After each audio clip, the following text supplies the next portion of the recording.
So, Christian, episode 3 of the Brandly podcast. Yes, here we are. We finally got through 2 and on to 3. Yeah, we're all comfortable. We've got lots under our belts. All right, now, digital house and digital footprint. Tell me about that.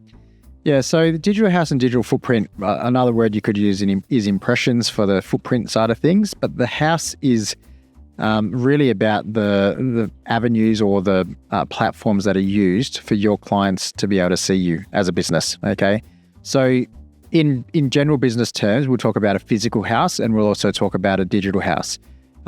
These days, it's important to have both if you have any sort of consumer-facing business. So you really want to be able to have a physical house in the sense that might be your shop or your physical premise, and your digital house is going to be your website mostly, okay? You might have other things like social media and other things that are your digital footprint, but they should all lead back to your digital house.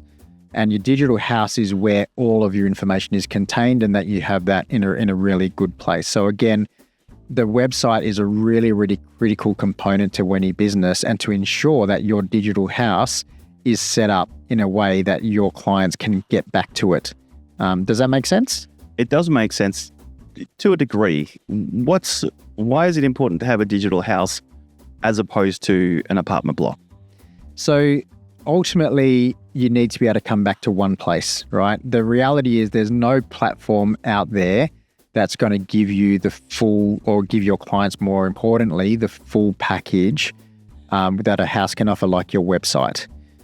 Whether you look at social media, whether you look at other platforms, it's just not going to give you all the information to do with your business. So your website is really the one asset that you're going to have, that you're going to be able to really customize that, tailor that, place everything you need to there. But at the same time, you've also got to consider the consumer experience. And so with having your house as your website as your digital house, are there any other reasons why all of that rich information needs to be at that point? Does SEO and things like that come into it? Yeah, so all the different components to get people to your website are your digital footprint, all right? So that's your breadcrumbs and your trails that you're leaving and scattering around the place. Ultimately, from a marketing standpoint, you're trying to create impressions, okay?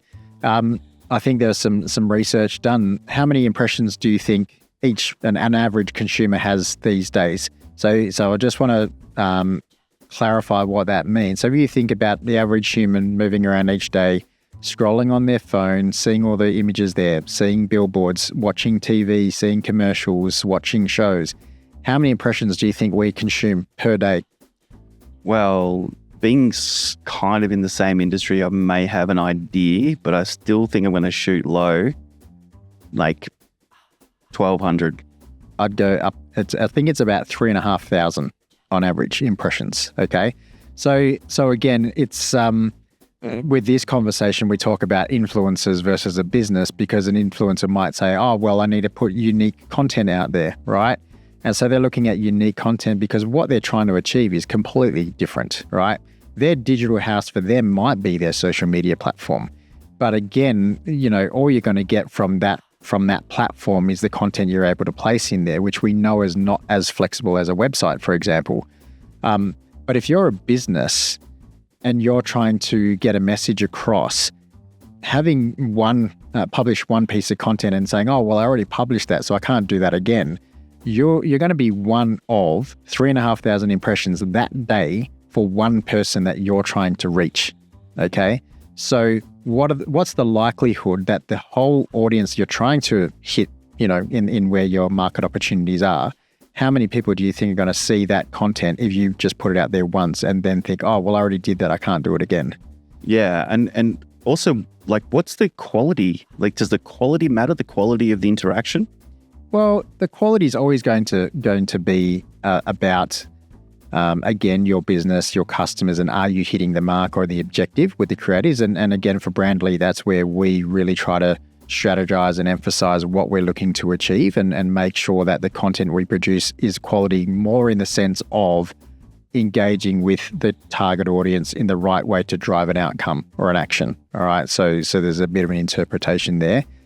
But ultimately, the digital footprint, again, it's really critical to make sure we're driving a behavioral outcome, which is an inquiry or again, a transaction.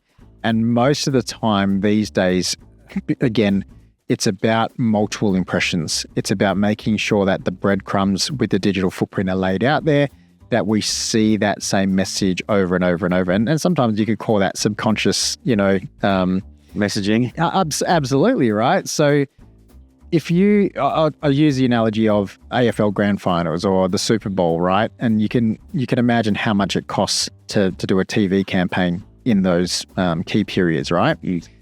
When we watch the AFL Grand Final, for example, if you see an ad from a JB Hi-Fi or a Harvey Norman, let's just say, because they're ones we do see up there, do they play the same ad over and over again, or do they change the ad campaign every different commercial break?